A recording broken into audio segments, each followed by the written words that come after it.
Bonjour et bienvenue mes chers développeurs. Nous continuons notre projet de gestionnaire des clients. Nous allons voir maintenant comment ajouter la photo de profil d'un client. C'est-à-dire quand on clique sur le bouton Browse ici, l'explorateur Windows s'ouvre et nous permet de sélectionner la photo de profil et de l'insérer ici dans ce champ-là. C'est-à-dire le chemin de la photo sera inséré ici. Et quand on clique sur Add Custom, la photo sera ajoutée donc au répertoire photo qu'on a créé dans le design pattern de l'application. Alors à cet effet, nous allons créer une méthode nommée Browse Photo au sein du module Customer Manager. Au sein du module Customer Manager, nous allons créer une méthode nommée Browse Photo qui va donc utiliser la classe QFileDialog pour sélectionner un fichier image. Donc, vous voyez que l'interpréteur Python ne reconnaît pas QFileDialog. Nous devons donc l'importer ici. QFileDialog.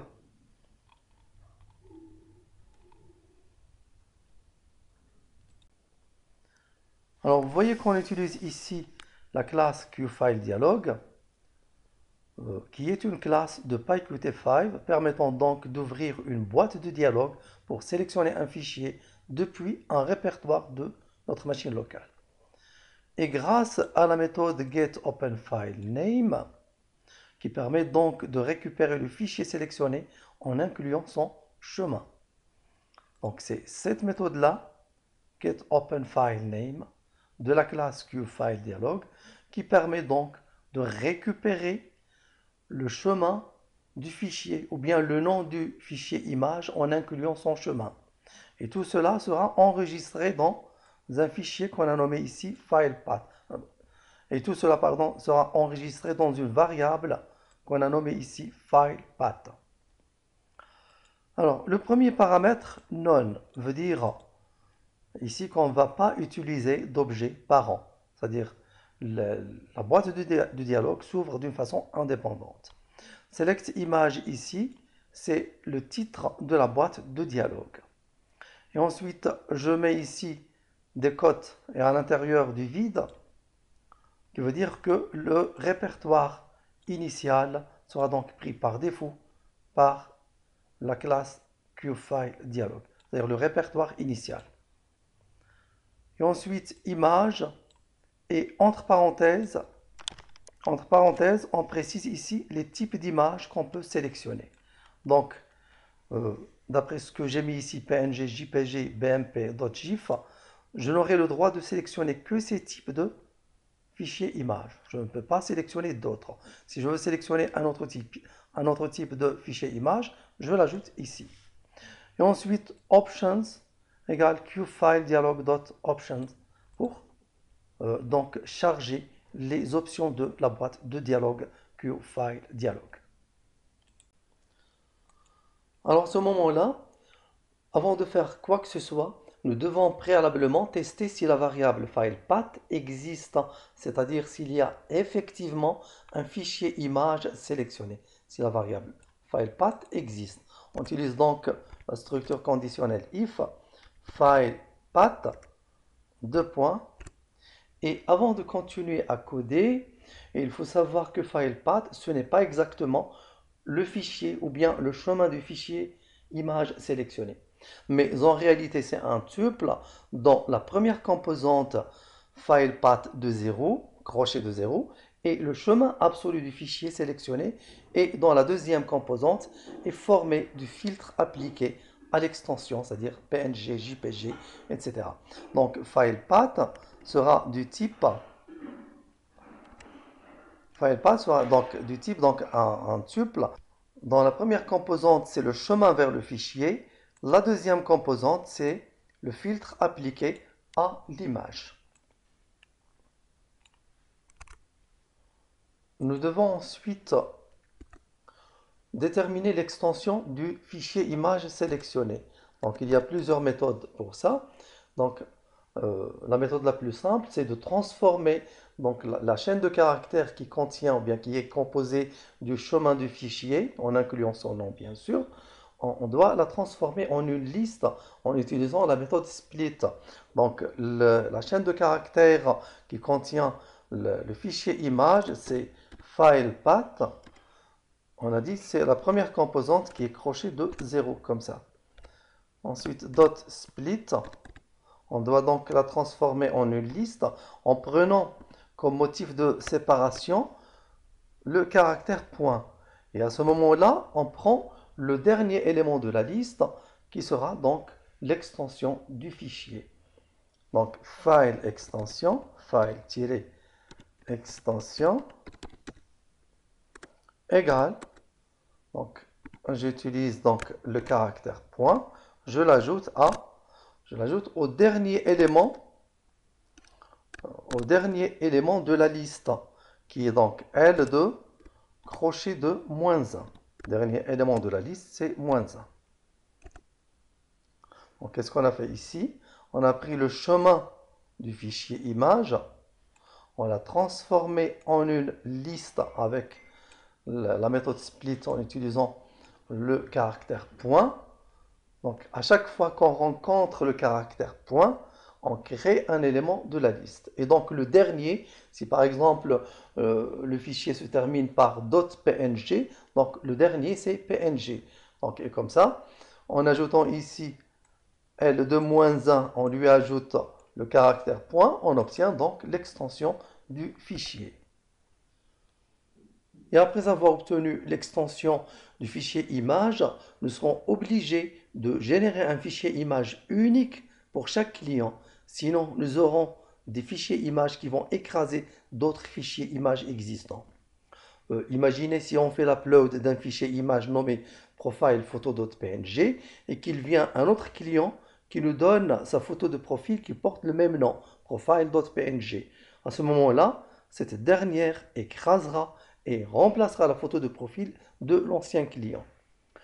Et donc, pour pallier à ce problème, il faut qu'à chaque fois, le système génère automatiquement un nom différent de toutes les photos de profil qui existent. À cet effet, nous allons utiliser le module time qui va à chaque instant fournir le temps en secondes écoulées depuis la création du système Unix en 1970. Voici comment on va faire. Nous commençons par importer le module time. Alors, nous importons premièrement le module time et nous importons aussi le module OS parce que nous aurons besoin. Alors, on commence par créer un nom unique pour le fichier image, unique-file name égale, donc time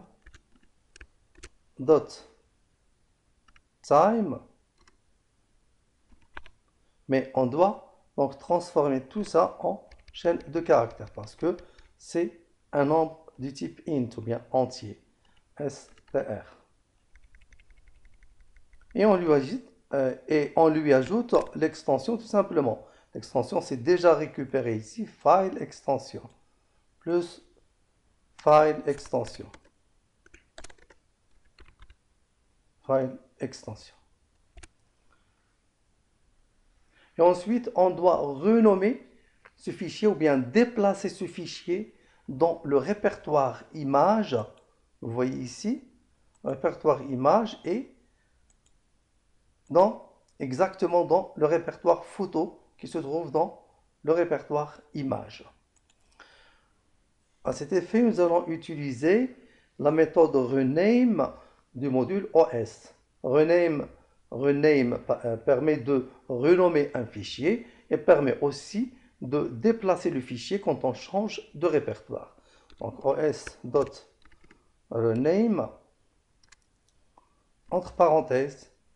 Donc le fichier image, il est nommé file-path.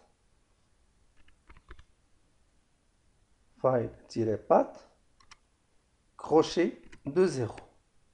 Parce qu'on a dit que c'est un tuple dont la première composante nous donne le nom du fichier avec son chemin. Donc, on doit le déplacer dans le répertoire image slash photo. Donc, je vais mettre ici image slash photo. Et on doit lui ajouter, bien sûr, l'extension. Ah, pardon, le nouveau nom qui est unique. Unique file name. Plus unique file name. Et finalement, la méthode browse photo qu'on vient de créer, elle doit retourner unique file name. Donc je sors de la structure conditionnelle if. Return unique file name. Donc c'est cette méthode-là qu'on doit appeler dans le fichier main.py. Ici dans main.py, on crée une méthode nommée, ou bien une fonction nommée browse photo. Et pour rechercher la photo, qu'est-ce qu'on fait? Donc on utilise ici le module Customer Manager, ou bien la méthode browse photo du module Customer Manager. Donc photo égale quoi? Égale, j'appelle premièrement le module Customer Manager et j'accède à la méthode browse photo, comme ça. Donc, qu'est-ce que j'obtiens ici dans photo? Je regarde la méthode, elle renvoie unique file name. C'est ce unique file name qu'on vient de créer, qui va être retourné. Et à ce moment-là, je vais insérer cette photo ou bien le nom de la photo dans le champ Line Edit Photo. J'accède donc à l'objet User Interface UI dot Line Edit. Je cherche donc photo. Line Edit Photo. Dot set text. Et je vais insérer le texte qui est le nom de la photo avec son chemin bien sûr. Photo. Et voilà, maintenant je peux faire un essai. Alors je lance premièrement l'application. Donc voici l'application qui se lance. Je vais utiliser des données déjà existantes, des données virtuelles.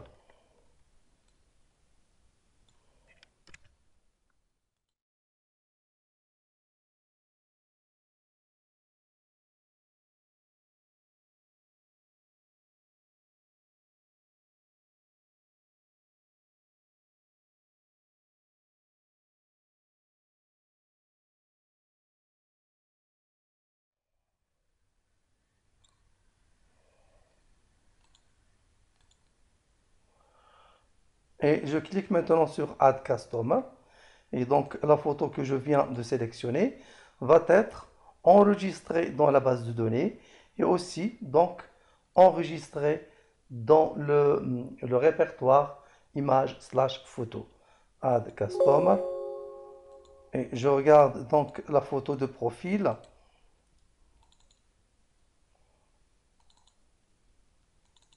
Voici donc la photo que je viens de sélectionner qui est enregistrée dans le répertoire image photo et aussi dans la base de données. Je peux donc vérifier la base de données.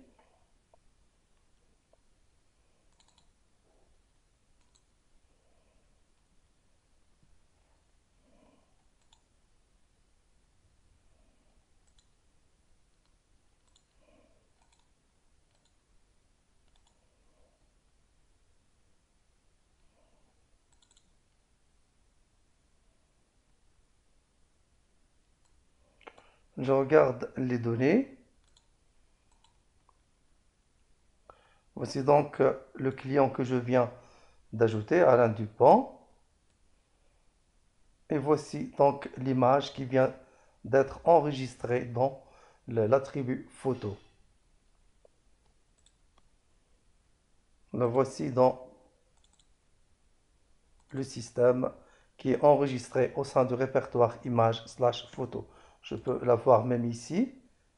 Image, photo. Voici la photo qu'on vient de sélectionner. Dans la prochaine vidéo, nous allons voir comment créer l'événement de sélection. C'est-à-dire, quand on sélectionne un client comme ça, nous allons voir apparaître ici la photo de profil et les informations supplémentaires, comme par exemple l'adresse, le job, etc.